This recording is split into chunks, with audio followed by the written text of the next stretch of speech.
ऐसी स्त्री से रहें दूर, ससुराल के लिए होती हैं अशुभ। दोस्तों, जिस तरह हाथों की पांचों उंगलियां बराबर नहीं होती, ठीक उसी तरह हर स्त्री भी एक जैसी नहीं होती। ऐसे में हमारे शास्त्रों में स्त्री से जुड़ी कुछ ऐसी बातें बताई गई हैं जो उसके दुर्भाग्य को दर्शाती हैं, यानी कि उससे पता चलता है कि वो किसी के लिए भी अशुभ साबित हो सकती है, खास तौर से पति और ससुराल के लिए। शास्त्रों की माने तो जिस स्त्री के माथे के बाएं ओर मस्सा, तिल या फिर लहसुन का निशान होता है तो वो अपने पति के लिए बहुत अशुभ होती है।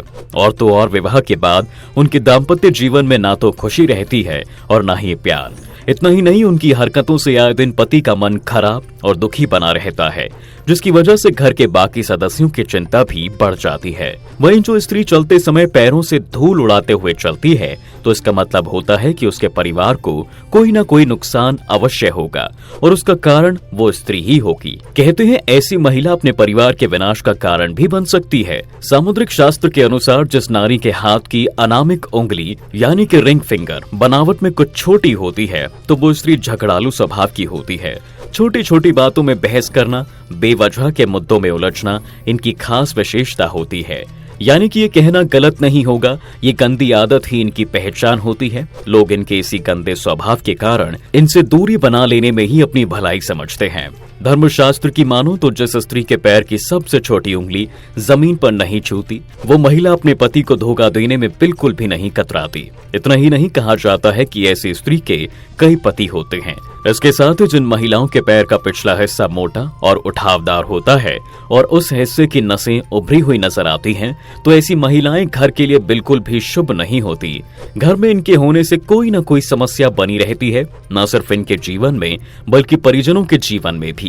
इतना ही नहीं, जिन स्त्रियों के होठों के ऊपर ज्यादा बाल होते हैं या फिर जिनका कद बहुत ज्यादा लंबा होता है तो ऐसी स्त्रियां अपने पति के लिए आमतौर पर अशुभ साबित होती हैं, जिसकी वजह से उनके पति की तरक्की में कई तरह की दिक्कतें आती हैं। इतना ही नहीं, उस पर कई गलत आरोप लगाने की भी संभावनाएं रहती हैं। वहीं दोस्तों, आचार्य चाणक्य ने भी कुछ स्त्रियों से दूर रहना ही उचित बताया है। क्या आप जानते हैं वो महिलाएं कौन सी हैं? दरअसल चाणक्य के अनुसार कभी भी लालची स्त्री की संगति नहीं करनी चाहिए, क्योंकि लालच के चलते अच्छे अच्छे घर बर्बाद हो जाते हैं। और अगर कोई महिला लालच करने लगती है तो इसका असर उसके घर की सुख समृद्धि पर बहुत गंदा प्रभाव पड़ता है, जिसके चलते परिवार में कई तरह के तनाव होने लगते हैं। इसलिए कहा गया है कि ऐसी स्त्रियों से किसी भी तरह का मेल जोल बिल्कुल ना रखें। आचार्य चाणक्य कहते हैं कि दुष्ट स्वभाव वाली स्त्री से तो कोसों दूर रहने में ही भलाई है, क्योंकि ये अपने मतलब के लिए किसी को भी नुकसान पहुंचा सकती हैं। इतना ही नहीं, ये आपको अपमानित करने में भी पीछे नहीं हटती, और तो और ये आपके सर्वनाश का कारण भी बन सकती हैं। इसलिए ऐसी स्त्री के साथ अपना जीवन व्यतीत करने के बारे में कभी भी सोचे भी ना। कहते हैं दुष्ट स्त्री के साथ किसी भी तरह का मतलब रखने से शारीरिक हानि के साथ साथ मान सम्मान का नुकसान भी झेलना पड़ता है। चाणक्य नीति की माने तो महिलाओं को किसी भी चीज का घमंड नहीं करना चाहिए, लेकिन अगर कोई औरत अपनी खूबसूरती या ऐशोआराम पर घमंड करती है तो उससे दूरी बना लेनी चाहिए, क्योंकि अहंकार किसी के लिए भी अच्छा नहीं होता, खासतौर से स्त्रियों के लिए। मान्यता है कि जब कोई महिला घमंड में चूर होने लगती है तब उससे देवी लक्ष्मी के साथ साथ माता सरस्वती भी नाराज हो जाती हैं, जिसकी वजह से घर से सुख समृद्धि भी चली जाती है।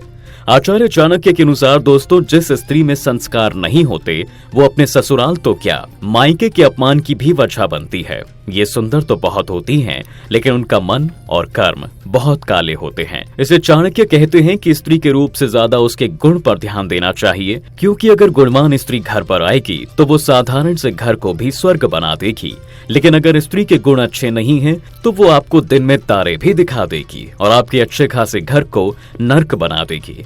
दोस्तों, वीडियो कैसा लगा हमें जरूर बताएं और साथ ही वीडियो से जुड़े सवाल हमें कमेंट करके पूछना ना भूलें।